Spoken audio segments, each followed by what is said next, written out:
Hello friends, welcome to the exam warrior. आज आपण महाराष्ट्राबद्दल basic माहिती जाणून घेणार आहोत मित्रांनो. बघा, महाराष्ट्राच्या निर्मितीचा जर विचार केला तर 1 मे 1960 ला महाराष्ट्राची निर्मिती झाली. त्यानंतर महाराष्ट्राच्या स्थानाचा जर विचार केला तर भारताच्या पश्चिम बाजूस अरबी समुद्राला लागून महाराष्ट्राचं स्थान आहे. महाराष्ट्राला 720 किलोमीटर इतका समुद्र किनारा लाभलेला आहे. त्यानंतर महाराष्ट्राचा जर विचार केला तर महाराष्ट्राची भूमी इतकी विशाल आणि मोठी आहे की ज्या भूमीने दक्षिण भारत आणि उत्तर भारत या दोन्ही भागांना विभक्त केलेला आहे मित्रांनो. सेपरेट केलेला आहे, त्यांना अलग केलेला आहे. भारताचे 2 पार्ट केलेले आहे. त्यानंतर जर विस्ताराचा विचार केला तर 15.8 उत्तर ते 22.1 उत्तर अक्षांश इतका अक्षरीय विस्तार आहे. त्यानंतर 72.6 पूर्व ते 80.9 पूर्व इतका रेखांकीय विस्तार आहे. त्यानंतर जर क्षेत्रफळाचा विचार केला तर 3,07,713 किलोमीटर इतकं महाराष्ट्राचं क्षेत्रफळ आहे. महाराष्ट्राच्या जर क्षेत्रफळाच्या दृष्टिकोनातून आपण जर विचार केला तर 3रा क्रमांक लागतो भारतामध्ये. पहिला राजस्थान, त्यानंतर 2रा मध्य प्रदेश आणि 3रा आपला महाराष्ट्र. जर किती टक्के प्रमाण महाराष्ट्राने व्यापलेलं असेल तर 9.36% इतकं प्रमाण महाराष्ट्राने भारताच्या तुलनेत व्यापलेलं आहे क्षेत्रफळाच्या दृष्टिकोनातून. त्यानंतर जर महाराष्ट्राच्या लोकसंख्येचा विचार केला तर 11,14,333 इतकी 2011च्या जनगणनेनुसार महाराष्ट्राची लोकसंख्या आहे. जर महाराष्ट्राचा लोकसंख्येनुसार क्रमांकाचा विचार केला तर महाराष्ट्राचा 2रा क्रमांक लागतो आणि भारतात पहिला क्रमांक उत्तर प्रदेश आणि सेकंड नंबर आपला महाराष्ट्र. त्यानंतर जर प्रमाण किती टक्के व्यापलं असेल महाराष्ट्राने तर 9.28% इतकं प्रमाण भारताच्या तुलनेत लोकसंख्येच्या बाबतीत महाराष्ट्राने व्यापलेलं आहे.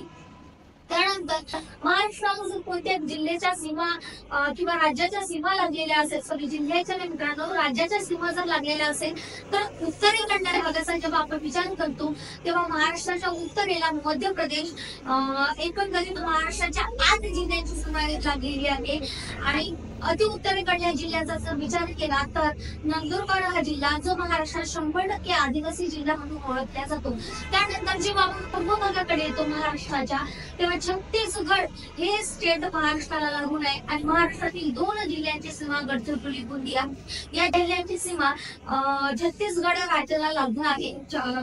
छत्तीसगड राज्याला लागून आहे. आणि अति पूर्वेकडील जिल्ह्याचा जर विचार केला तर गडचिरोली हा महाराष्ट्रातला अति पूर्वेकडला भाग आहे. त्यानंतर जेव्हा आपण महाराष्ट्राच्या आग्नेय बाजूला येतो तेव्हा तेलंगणा या स्टेट महाराष्ट्र हे स्टेट महाराष्ट्राला लागून आहे. त्यानंतर जेव्हा दक्षिणेकडे जातो तेव्हा अति दक्षिणेकडील जिल्हा म्हणून सिंधुदुर्ग या जिल्ह्याची ओळख आहे मित्रांनो. अति दक्षिणेकडे जर स्टेटचा विचार केला तर गोवा आणि कर्नाटक हे 2 स्टेट महाराष्ट्राला लागून आहे. महाराष्ट्र एकंदरीत कर्नाटकला 7 जिल्ह्यांची सीमा लागलेली आहे. त्यानंतर जर आपण वायव्य दिशेचा विचार केला तर गुजरात आणि दादर नगर हवेली या 2 केंद्रशासित प्रदेश आणि पर्याय राज्य यांना आपल्या महाराष्ट्रातील 4 जिल्ह्यांची सीमा लागलेली आहे. जर समुद्र किनाऱ्याचा आपण विचार केला तर रत्नागिरी जिल्ह्याला सर्वाधिक समुद्र किनारा 237 किलोमीटर इतका लाभलेला आहे. त्यानंतर रायगडला 122, सिंधुदुर्गला 120 आणि ठाणे आणि पालघरला 127 किलोमीटर इतका समुद्र किनारा महाराष्ट्रात जिल्ह्यांना लागलेला आहे मित्रांनो.